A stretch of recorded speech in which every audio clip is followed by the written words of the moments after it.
हा मुलगा श्रीमंत नाही, पण त्याच्याकडे जे आहे ते लाखात एकालाच मिळतं. एका नाण्याची किंमत. एका छोट्या गावात राहुल नावाचा गरीब पण प्रामाणिक मुलगा राहत होता. एक दिवस तो रस्त्यावर चालत असताना त्याला एक नाणे सापडले. त्याने ते उचलले, पण लगेच थांबला.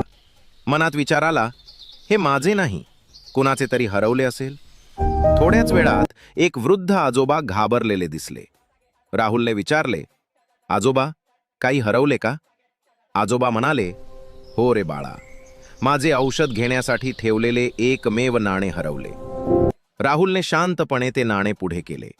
आजोबांच्या डोळ्यात पाणी आले. ते म्हणाले, देव तुझं भलं करू. आज जगात माणुसकी अजून जिवंत आहे याची आठवण करून दिलीस. राहुल हसला. त्याच्या खिशात पैसा नव्हता, पण मन समाधानाने भरले होते. प्रामाणिकपणा कधी